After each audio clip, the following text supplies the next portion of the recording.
studio habits of mine. So, first is one of the struggles that our teachers encounter in school is that some students are not motivated enough to participate. Some students to do not exert effort and to do one of the struggles that our teacher encounter in school is that some students not finish within the deadline resulting in the incomplete output. Some hurry for the sake of completing the task resulting in rush work.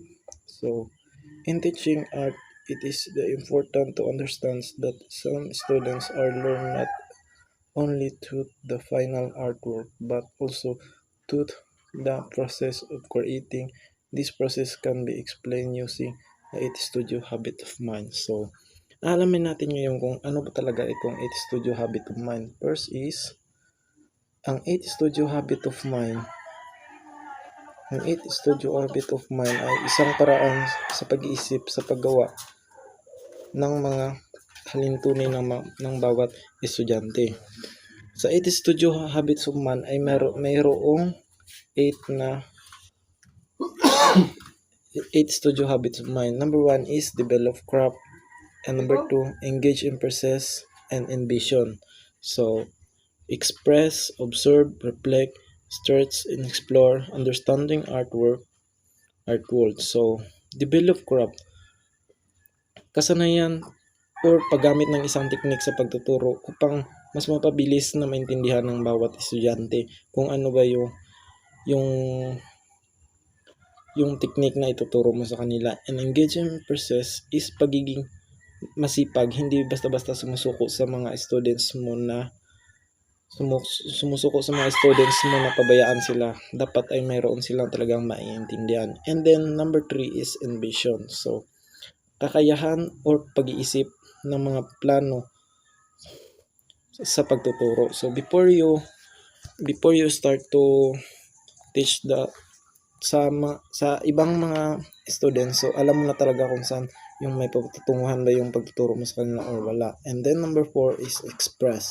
Pagpapahayag ng sarili mong damdamin sa iyong mga students kung ano ba talaga yung focus. And then number 5 is observe.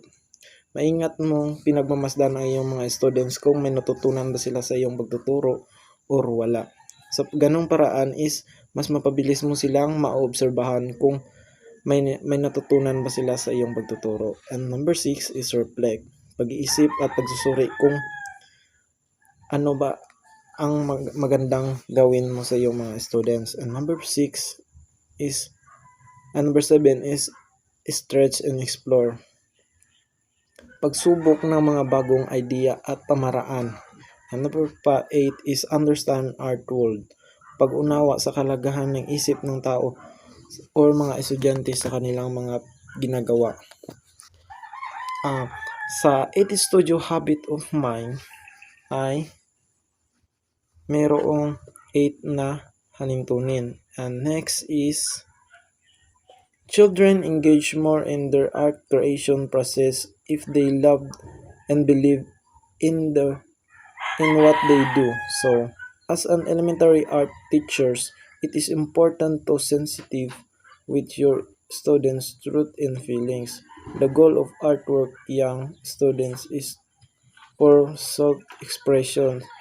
If children realize that their artwork can be told, can showcase some of their ideas, they will more likely to enjoy and to give more about creating artwork.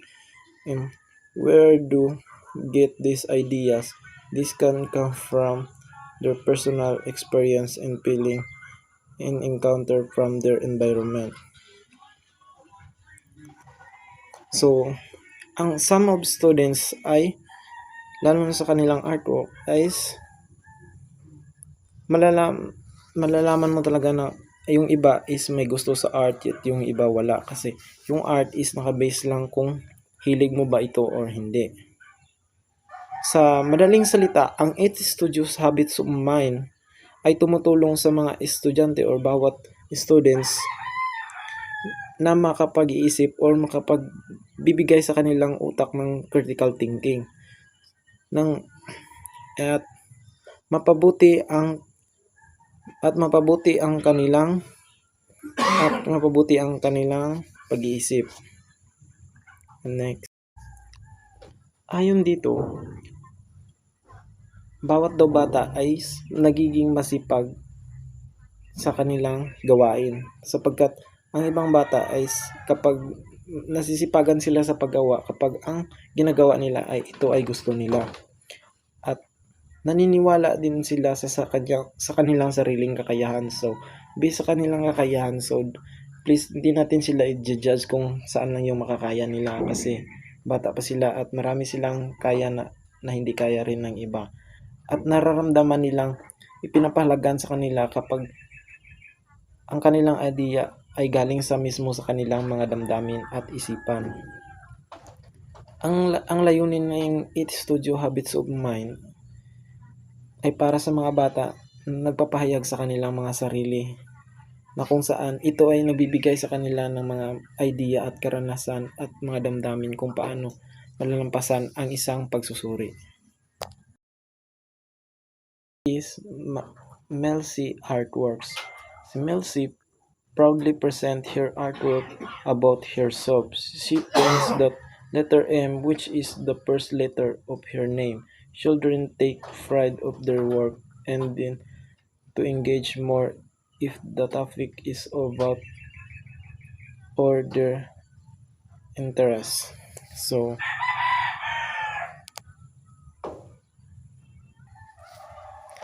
si Melcy si Melcy Artwork ay gumamit na sa kanyang pangalan ng letter M na mismo ito ang unang pangalan ng kanyang pangalan na kung saan ipinapakita nito na mas proud ang mga bata o mga some students na kapag naggumagawa sila ng sarili nilang artwork is napapahayag ang kanilang tungkulin or napapahayag yung kanilang expressions through artwork.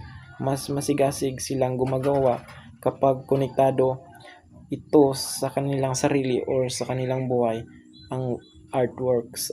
Some of students is namomotivate or na i-interest sa kanila. And sa for for sa madaling salita, mas natututo ang mga bata kapag pinahalagahan nila ang kanilang artwork sa kanilang ginagawa. Sa pamaraan nito, mas mapapahayag at kapag napa-express nila ang kanilang sariling gawain or intensyon. Pinapahayag din nito sa prosesong ito na hindi lang dapat natin sila so mas madaling i-motivate pa natin sila.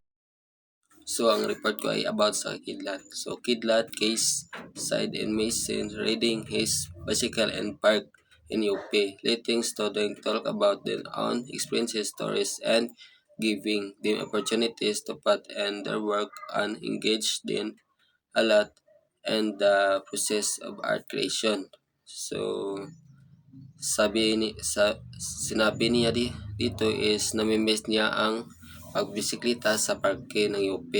Kaya ito ang kanyang tema ng kanyang guhit pagguhit ng kanyang sining. So sa kanya is madalin lang dahil mayroon siyang karanasan. So next is this is better than making student work hard for grades or for other external rewards. As our teacher, we should try your best to think and start seeing motivation when children are engaged and make teaching art a lot because students enjoy working for themselves lesson on drawing the human figure. So sabi ng teacher is gumawa ka ng iyong sining dahil sining sa iyong sarili. So ang ideyang ipinapakita nito ay mahalaga sa pagturo ng sining kapag kapag hinayaan ang mga mag-aaral na gamitin ang kanilang mga sarili. So, mga kwento, karanasan o mga bagay na mahalaga sa kanilang bilang inspirasyon. So, nagiging mas engaged at kolektibo sila sa kanilang gawain. Hindi na ito basta pagguguhit, kundi isang paraan para ipahayag nila ang kanilang sarili. Kaya ang likha ay mas malalim na kahulugan para sa kanila. So, mas maganda kapag sa iyong sarili nanggaling yung ginuhit na sining. Dahil mas madali lang ito at mayroong inspirasyon at mayroong damdamin na paggawa. So halimbawa, isang mag-aaral na mahilig sa paglaro ng basketball.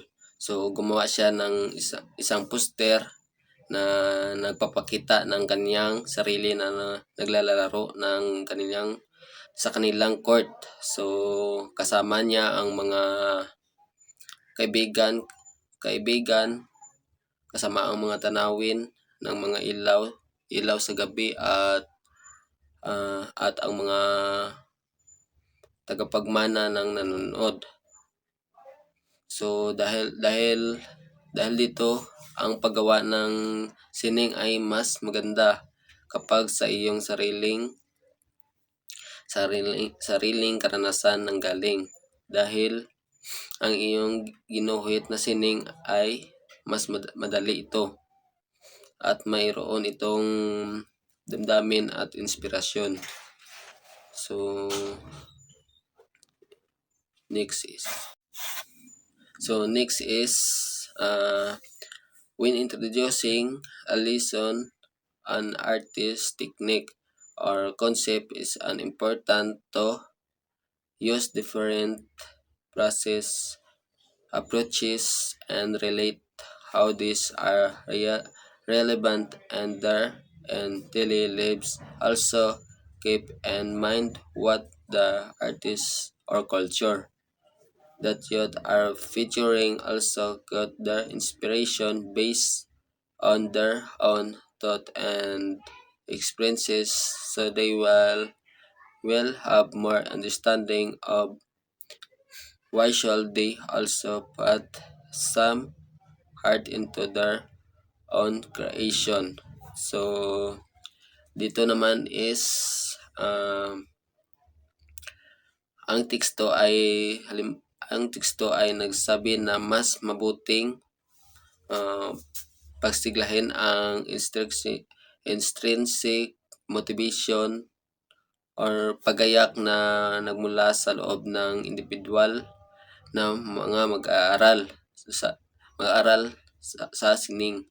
So kaysa piliin silang magsikap para lang sa grado or iba pang manlabas na gantimpala kapag ang mga bata ay interesado at konektado sa kanilang gawain.